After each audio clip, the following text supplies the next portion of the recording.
Hi everyone. Okay, so this is based on the Jim Crow book by Michelle Alexander. Okay, so first, what's the new Jim Crow all about? The central argument is that mass incarceration, especially like through the war on drugs, is being used as a way to control black communities, similar to the Jim Crow laws and how they used to work in the past.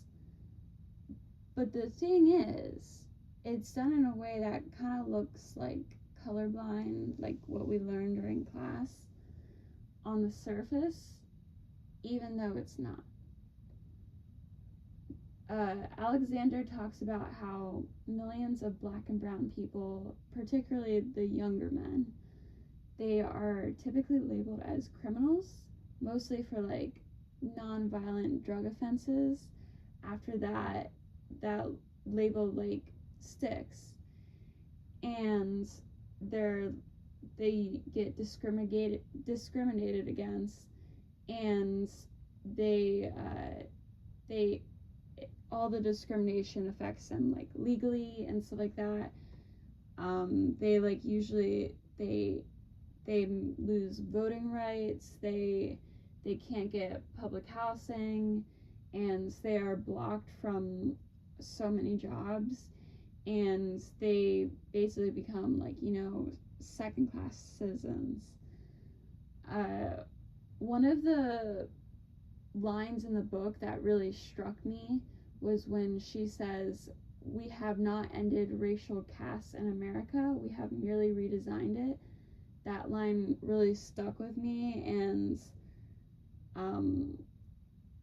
I feel like it should have been ended a long time ago, but I do agree with her. Like, that's definitely true, but it really should have been ended like a long time ago. So, moving on from that,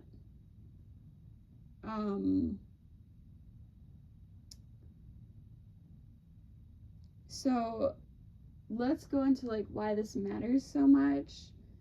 The book shows mass incarceration, that it isn't just a crime, it's about politics, power, and racism.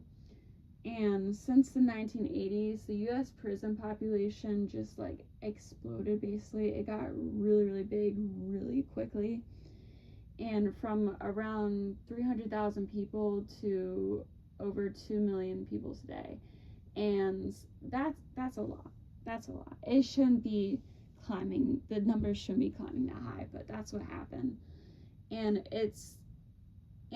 a lot of it was like due to policies like mandatory minimums and stop and frisk, the thing that the police officers do, which targeted the people of color.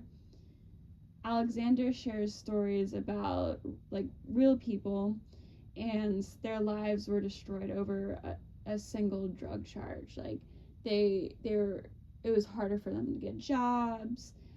People started looking at them differently, and it was very, very unfair, and a lot of them are still affected to this day. And the thing about this was that these weren't like major drug lords.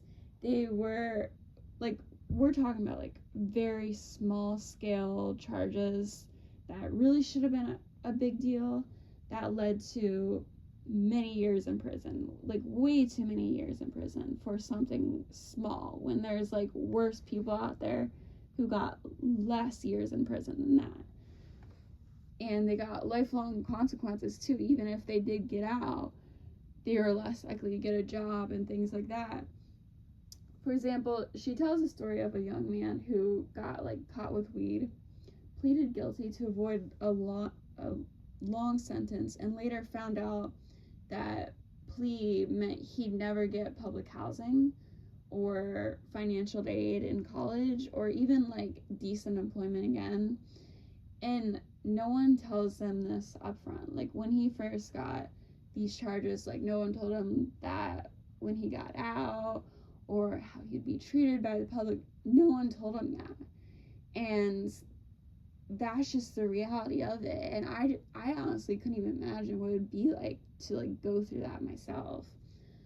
And these people, they're not getting second chances, and they're not dangerous either, but they just got trapped into like a system that's really unfair for them. And if you think about how the book connects to the things we've been talking about during class, I mentioned one of them earlier, which was color blindness, but there was a lot more than that. There was things like how race, class, and gender can overlap and make someone like more vulnerable to oppression, which in class we call that intersectionality. And there was other things too. And if you think about dualistic thinking, that was one of them too. If you think about the general idea of like, you know, the good guy versus a bad guy, or a criminal versus innocent, that would be like an example of dualistic thinking. But Alexander shows us that it's way more complicated than that.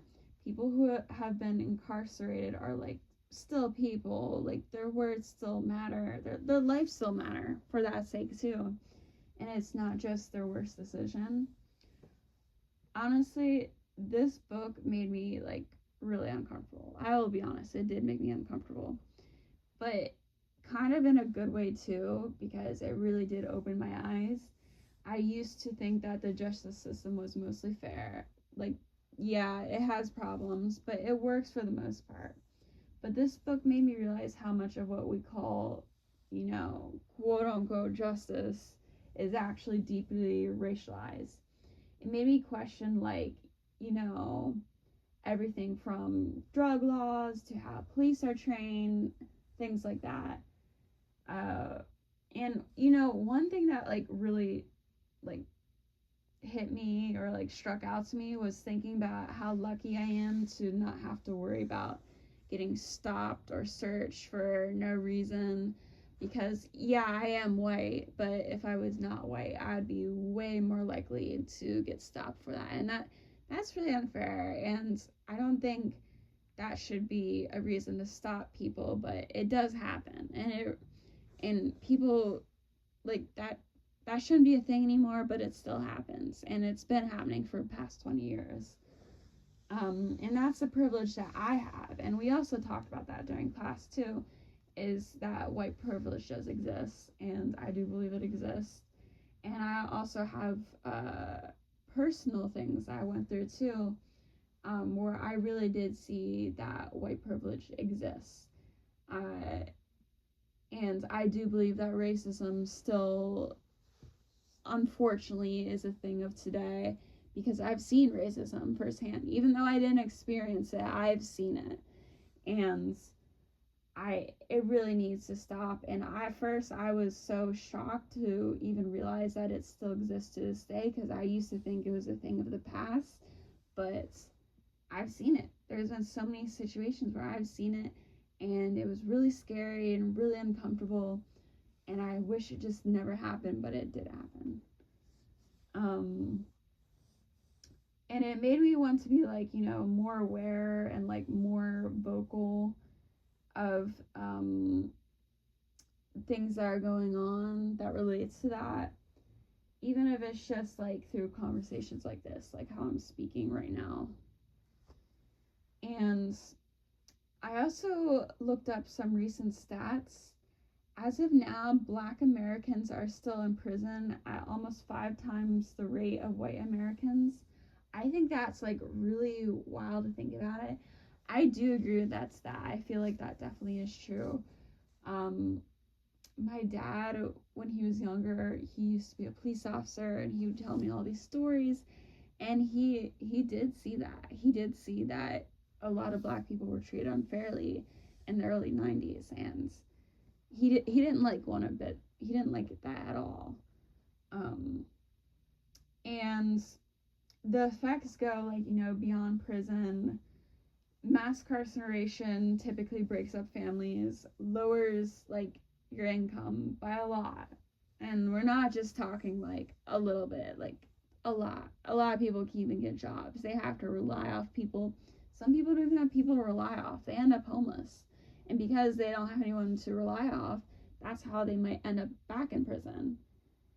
And that's really scary to think about. Like, the prison system didn't set them up with a good thing to end the prison with. Like, they didn't come out with education or a job, and they're struggling to find a job because they were once in prison. So it's just like a whole loop, and they just come back into the prison. And I don't know. I think that if someone's getting arrested on such a small scale charge, like I mentioned earlier, then they shouldn't be in prison in the first place. That's just my opinion. And groups like the Equal Justice Initiative and people like Bryan Stevenson are, like, fighting to change this, but we've got, like, such a long way to go until we finally get there. So yeah, if you really think about it, like, the new Jim Crow isn't just a book, it's really like a wake up call. And I think that's what Alexander was purposely trying to do, like, when he was making it, to, like, really bring more attention. Like, a lot of this stuff I still knew, but some of it I didn't know either. But there is a lot of people I personally know that I don't think knew maybe 90% of the stuff that the book mentioned, when it really should be common sense, but it's not. And because it's not common sense, more people should, like, know about this. I think it's really something that should be the bare minimum, but it's not, unfortunately.